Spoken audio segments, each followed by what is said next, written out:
All right, cat lovers, welcome back to the YouTube channel. And today we have maybe not a special treat, but something different, something new. We're kicking off a new video series right here on the channel that we're calling Vana'diel 101. Now, technically, I only have 2 ideas right now in my head for this series, so it could be the shortest series, if you can even call 2 episodes a series in YouTube history, or maybe just the most infrequently uploaded. But the idea is, anytime, I mean, you see questions come up, common questions come up about certain things in 11 all the time. And when I see that opportunity arise, I'm going to try to address it with a video that then I can share and maybe help out.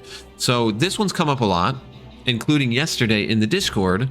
And as you might notice, we're in Sortie. Gotcha. We're in Vagary. We're doing Sortie Junior today, and we're going to go over how to pop the 2 secret bosses, Pluton and Perfidion, in Vagary. So it's not super complicated, but it's kind of like lost knowledge, and the actual way of achieving it can be a little bit tricky. I struggled with it back in the day. I didn't really understand Scholar at the time. Frankly, I still don't really understand it. But, you know, we used to always run it as Link Shell, and like 2 people would handle the procking. And then when those people left and I needed to proc, I knew how to do it, right? I knew the requirements, but I didn't know how to functionally do it. I knew what needed to be done. I didn't know how to do it. So I did a bunch of runs to figure it out, and finally we did. And I'm going to share that knowledge with you so that you can help your team proc the 2 secret bosses. So if you don't know, Vagary has the 3 different wings, and it's got a Hades type NM, both the human version and the big blocky version, that aren't readily available. They're not just sitting at the end of the zone. You have to do hidden objectives to draw them out. You can do it at any of the wings. I prefer this wing with all the elementals, if I find it to be the easiest one, but you can do it at any of them, so it's fine. In order to do it, just real quick while I'm going to do some simple buffs before we get started. There are 3 hidden objectives for each NM. So Perfidion, the human version of Hades, you need to kill 5 monsters very quickly after aggroing them. Now, as long as they're aggroed, you can kill them any way you like. You can kill them with elemental spells, you can kill them with weapon skills, you can just melee them down, so long you can do it fast enough. You can even kill them with AoE, right? They don't even have to be the main target. As long as they're aggroed, it will count towards that total. So you need to kill 5 mobs super quick. You gotta just get on it. 5 mobs quick. You need to do a 4-step skill chain on a single mob. That's the tricky one. And you also need to do 5 magic burst kills on mobs. That one's easy. For Pluton, the big blocky version of Hades, you're going to need to do 10 quick kills. So same deals. They need to be aggroed and they need to be killed really quickly. I don't know the exact timing, but it's like 10 seconds. Back in the past, people thought, you know, they thought you had to kill elementals with their opposite, their elemental weakness. And I think it's just that's the only way really to do it fast enough back in the day. But with all the power creep these days, you can really do it any way you like. So Pluton, 10 quick kills. You need to do a 6-step skill chain on any single mob. And then you need to do 5 magic burst non-kills. So the 6 skill chains is tricky, and the non-kills are kind of tricky because it has to hit them hard enough to take like at least half of their health, but you also need to not kill them. So you can't just go fully weak. Just do the weakest like tier 1 nuke and get a little tiny magic burst, or like magic burst Dia, for example, something that's guaranteed to not kill them, and then kill them. That's not going to work. You need to kill them at least halfway. I think that's the requirement. I don't quite know. But the way we're going to do it, they almost die, and then we're going to kill them. The one benefit, and we're going to abuse this, is that these requirements stack together. So for Perfidion's 5 kills, the first 5 kills you do for Perfidion are going to also count towards the 5 kills for Pluton.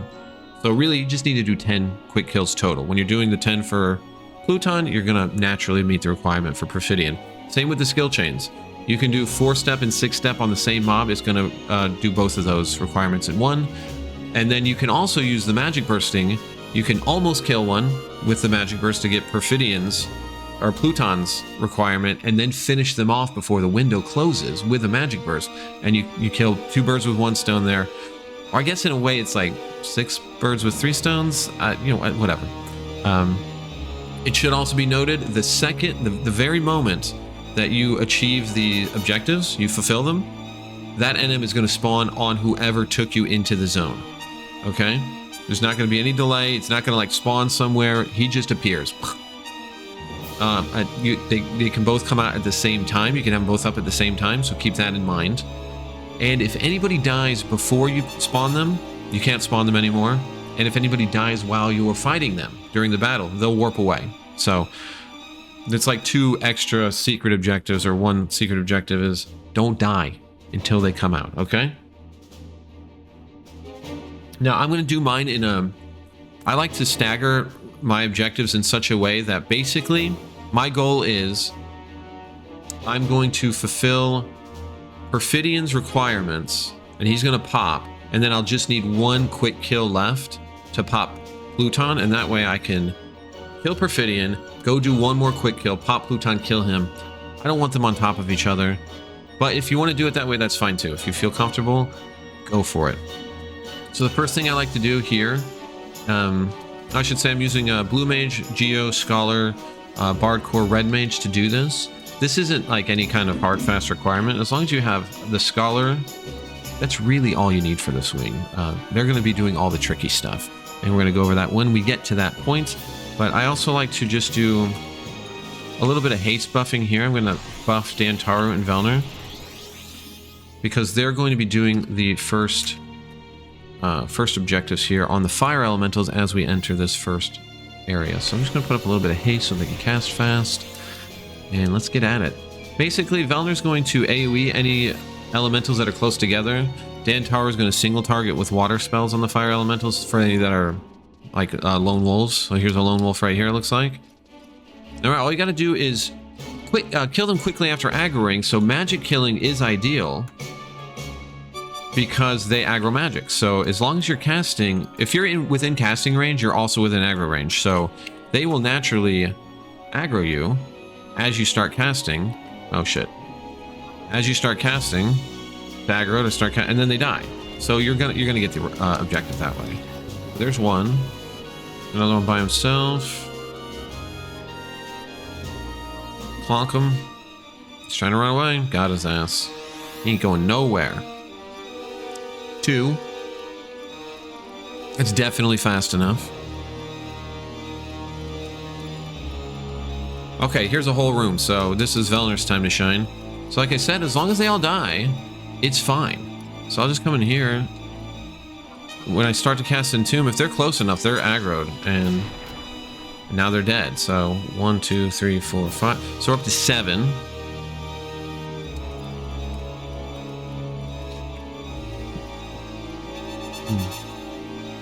Number 8. Bonk. And number 9. So this is perfect because it puts us 1 quick kill away from Pluton's requirement. So that's good. That's what we want. Let's go for the water 4. I'm a little skeptical that I'll kill it. Oh no, it's dead. Okay, perfect. All right, so that is that part. So we did 9. Now, if you don't mind popping them in weird orders or whatever, you can totally skip this and just bomb one of these big rooms. It's like 8 or 9 in these big rooms as well. You just bomb these with a Blue Mage, and you'll get a ton of credit. But I'm trying to stagger it so I can pop them in a controlled sort of fashion. All right, so now we're at this bit. Here's where I like to do the skill chaining and the magic bursting. This is the tricky part. And at the end of this portion, in this room, Perfidian's gonna be, I always fucking mix up their names. They're so fucking dumb. The human Hades is gonna pop, and we're gonna kill him. So before I even go in to start this bit, I like to be buffed up. So I'm gonna do buffs out here real quick. We'll be fully buffed, so as soon as he pops, we can get right at her.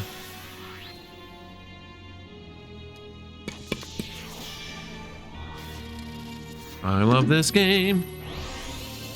Get buffed up. Dantaru already took his hat off.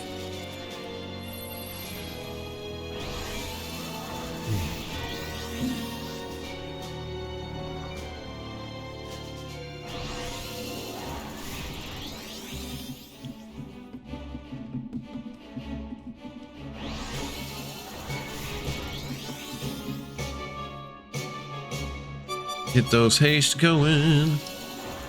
Oh, I should probably sing. I know I popped nitro and I didn't fucking hit this.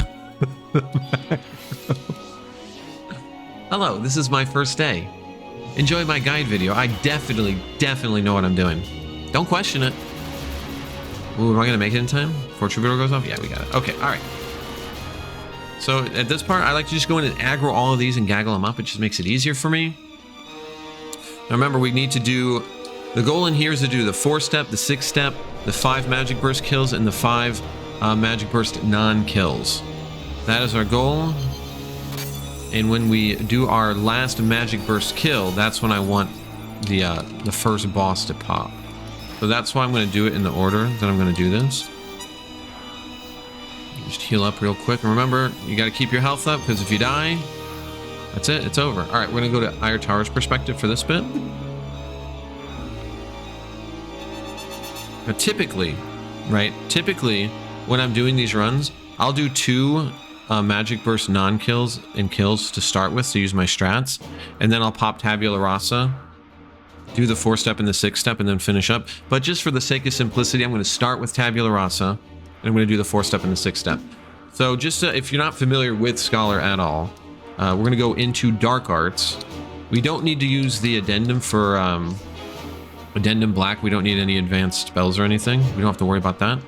And then all we're going to do is we're going to set up skill chains on these guys, magic burst them with a tier 1 spell, and then without killing them, and then a tier 2 spell to kill them. One thing to just note here, if you're not super familiar with Scholar, use Imminence. You cast a tier 1 spell, use Imminence again, you cast another tier 2 spell, that makes the spell skill chain, as if you were using weapon skills. On the ice elementals, you don't want to use anything they're weak to, because it's going to be really hard to hit them even with a nerfed tier 1 without killing them. So you don't want to magic burst fire on them. You also don't want to burst elements that they're strong to. So obviously ice right away is out, and they're strong to wind. So you don't want to use wind on them. The goal is to use a neutral element. So in here I choose earth. That's the one I like. I'm wasting too much time talking. They're going to start waking up. They already started waking up. I'm going to use earth, and but we're also going to start with our 6-step, which is useful because it's the same skill chain we're going to use to burst earth. So let's start with that. We're going to use Tabula Rasa because that gives us unlimited stratagems, right? Otherwise you only have 5 and you'll run out before you finish. So we're going to start this. Imminence, arrow, Imminence, stone. That does Scission. And now we can just go back to arrow again. So we do Imminence again, arrow, Imminence, stone. It'll just keep going back and forth, back to Scission. There's our 4-step. So that's one requirement for Perfidion. Stone. Here's the hard one. This is the money shot. You might hear me just jamming on my keyboard trying to hit my fucking macro to get the 6-step. Oh, I'm a failure. Okay, we'll just start again. This is why we use Tabula Rasa. I'm pretty bad at this. I do use the skill chain helper too to see if I'm succeeding. You skip. The nice thing though is even though I failed and I was on the stone step, I can just go back to arrow and just keep doing it back and forth. Stone, arrow, stone, arrow. Right back at the 4-step. Alright, we're on the money shot. I'm gonna go really hard on the fucking Imminence macro. Oh, I got interrupted. So, hot tip, and I forgot to do it. Aqua Veil, you gotta use your Aqua Veil. I fucking forgot. Oh my gosh, this is a good guide. Watch me take an hour to not be able to do the 6-step. All right, let's try again. It's fine, everything's fine. This game is great. Again, this is why we use Tabula. Definitely use your Aqua Veil, because the things will wake up and then they'll hit you. And you'll get interrupted. I have some interrupt stuff in the gear set, but we're gonna go over that in a second.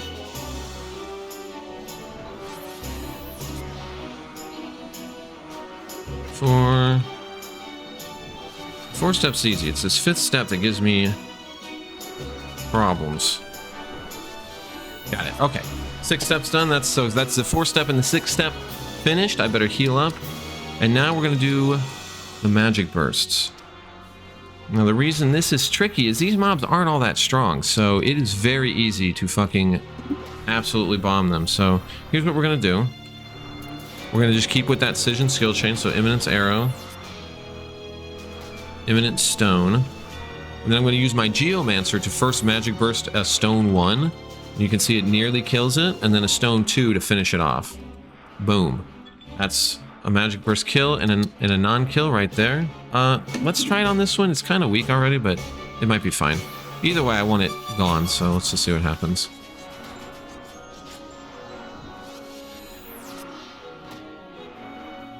Perfect. Okay, that counts. That's 2.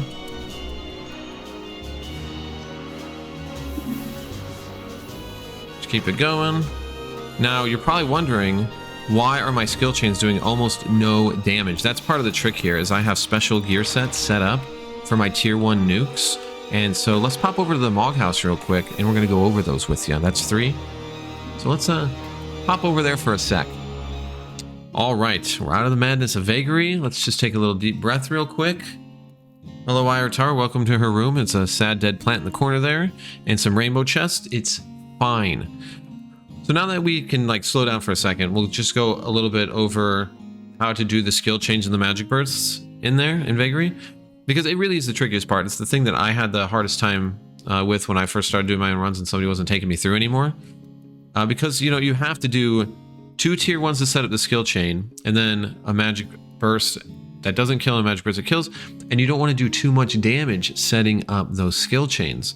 Back in the day, the way our Link Shell accomplished this is they would just have the Scholar strip butt naked, stand there butt ass naked in Vagary, and setting up the skill chains with no gear whatsoever. It worked well because the skill chains and the magic burst did almost no fucking damage. Setting up the skill chain rather does almost no damage. But if the elemental so much as fucking brushes their elbow, they fucking die, and then you can't pop the NMs anymore. So I did incorporate that strategy in making specific gear sets on Iratar for a Scholar that let me set up the skill chains with tier 1 nukes and do almost no damage. So I'm going to show you what I did so that you can benefit from this. But basically, what you're going to see is, yeah, I kind of took that idea to heart. Iratar is basically naked in her tier 1 nuking sets. I take off the weapon, I take off the head, body, hands, and feet. My eye level is only 111, but instead of being full-on naked, I do have plenty of DT in my accessories so that I don't die, right? She's getting hit, and I don't want her to die, so I'll just show you real quick what I'm using. And you can adjust this to your liking. I could probably put more like spell interrupt rate in, because you saw that was a problem, but anyway, here's what we're looking at. For her tier 1 nukes, I throw on again my shield, Lorikit Torque +1, Defending Ring, Warden's Ring, got the Hardy Earring, Etiolation Earring, Staunch Tathman should be a +1, that's actually kind of embarrassing. I use a Rumination Sash, it's got Spell Interrupt 10, it's fine. And then I have the Ambu Cape, which is, I only have fast cast and physical damage taken on it. And then I have 1 piece of real gear. And what's interesting is I use my Naomi legs, and they're actually Path C, so they do have some stats for magic casting, but it's not enough to matter. You saw she's doing almost no damage with her tier 1 nukes. The skill chains, they don't do any damage. So that's how we deal with the first step of handling the skill chains and the magic bursts. I don't want to kill him, and this is how I do it. Basically strip naked, and I just cast in this set.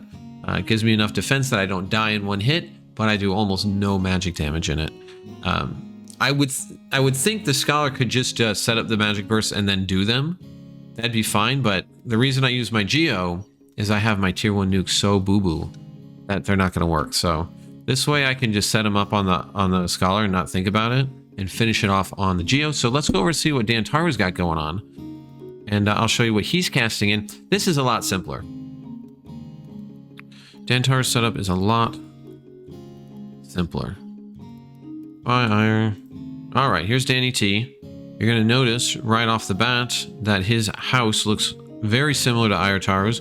Dead plants and all. Look. Dead plants and all. We got it all. So for Dantaru, well, I kind of gave it away. He's already in it. So he's on Geo, right? And the only thing I do, I actually don't have a particular special set. This is his normal casting set. You got the Sybil Scarf, Regal Earring, Hardy Earring. So that's probably wrong. I gotta fix that. Ghastly Tathlon +1, Skinny Ring, Freak Ring. Agu's gauges are 30. Agu's feet are 30. His MP legs and MP body +3. That's probably not right either. Carrier sash, and he's got the Ambu cape with magic attack bonus 10, magic accuracy 20, magic damage 20, and int 30. The only thing I do special to nerf his casts is I disable his head slot and don't use a head at all. If he uses his head, which I think he puts on the EA cap +1, mob's dead. But if he doesn't, I can do the stone 1 and almost kill, and then the stone 2 and kill. Now this is the part where it's going to be important though, because like I just went in and started messing around to see what I could figure out, what would work. So you're definitely going to want to go in and test your gear sets. The Scholar one will be fine. If you set up your Scholar that way, your tier 1 nukes aren't going to do shit. The skill chains aren't going to do shit. Where you're going to have to get a little crafty is when you're actually nuking for the magic burst and non-magic burst. So just go in and test it. I had to test it a bunch before I figured out how to do it. But just disabling the head was enough. I take off the head, Dantaru on Geo, can do it with just stone 1 and stone 2, and I accomplish it. If you're going to do it with the red mage, you might have to fiddle with their gear sets to see what works. If you're going to do it with the Scholar, same thing. But just go in and fiddle with it. I found the easiest thing is to just disable pieces until I get it weak enough. I don't one-shot them with the tier 1 nuke. So there it is. That's the tricky part. These are the gear sets that I use. Feel free to copy them, finagle them however you want. But let's send it back over to Velner in Vagary. Hey, welcome back. All right, so now you see the gear sets. You see why we're not killing these so quickly. And you know, you're probably going to want to, if you're trying to replicate this, I would come in and test your damage thresholds before you actually try to do a full-on run, and just tweak them. Take gear out where you need to, change gear where you need to, and just make sure it all works. Sometimes even like mine are so close that the day of the week can fuck it up. If it's Earth Day, I'll start fucking killing them with a tier 1 nuke. It's so annoying. Okay, that's 4. Here's 5. Get ready for it. Like I said, right? As soon as you hit that requirement, the boss comes out. So that's another non-kill. Here comes the kill. This will be all requirements for old boy. There he is. All right, let's switch back to Velner's screen. A little tip on these bosses, okay? There's a way you're supposed to fight them with like finding their elemental weakness and blah, blah, blah. I'm not doing all that noise. This has been enough mechanics just popping them. They gain like gradual damage resistance as the fight goes on. So the idea is to just kill them really fast with weapon skills, just physical. They do go through absorb modes, like they'll change their element. So I try not to skill chain them at all. So I use weapon skills that don't skill chain. I'm only using Black Hail and Savage Blade. You can also use like Judgment is fine, Tachi Shoha's fine, Dragon Kick's fine. But I think if you heal them and then it like forces their DT all the way up, you don't want to deal with that. So if we've been keeping count, that's 1 boss down. We've done 9 quick kills out of 10, 4 and 6 step, and the 5 magic burst kills and the 5 non-kills. So all we need really is 1 kill. So all we're going to do is we're just going to go into this Earth Elemental room to knock this out. Now, just another pro tip. If you didn't get all of your steps in that last room, I'll come in here and I'll magic burst fire on these guys. Fire 1 and fire 2. Let me just look it up. I don't know how to set up these skill chains, to be honest. So I'll type in, what is it, Scholar skill chains? I'll Google that and I'll find on FFH Scholar Solo Skill Chain Help. I click that and it shows you all the ways you can use Helix spells and level tier 1 spells to set up skill chains. So if I fucked up in the Ice Elemental room and I still need to do magic bursts, I'll do it in here with fire on the stone guys. And if you do stone to fire 1, you'll open liquefaction, and then you can burst fire 1 and fire 2 on them. Oh fuck, that one already aggroed. Okay, let me go in here. But anyway, we just need 1 quick kill. So I'm just gonna go in here. gonna silent storm the whole room. Fuck them. Kill them all. There we go. There he is. Guys, I haven't done this with the music on in so long. I forgot that these guys have a special soundtrack. This guy has the same deal as Perfidion in terms of killing him. He's got like elemental weaknesses you're supposed to find and then like magic burst him. I'm not bothering with that. I'm just going to kill him. All the power creep these days, you can kill him before his DT builds up to the point that it's a problem. But even if it does, it will reset after a while. I've fought him before where I messed up. When I was first like figuring out how to do this by myself, I didn't kill him fast enough. And he got like mega DT. And you can reset it by finding his elemental weakness and hitting it. That's one option. Or you can just be a scumbag and wait it out, which is what I did. And it eventually reset. I don't really know all the mechanics there, but that's not what this guide is about. This guide is just about getting them out. How you kill them is up to you. That's your party. I like to just zerg them. But that's because I'm lazy. I'm a lazy scumbag. You guys know this. But there it is. I mean, that's Vagary, baby.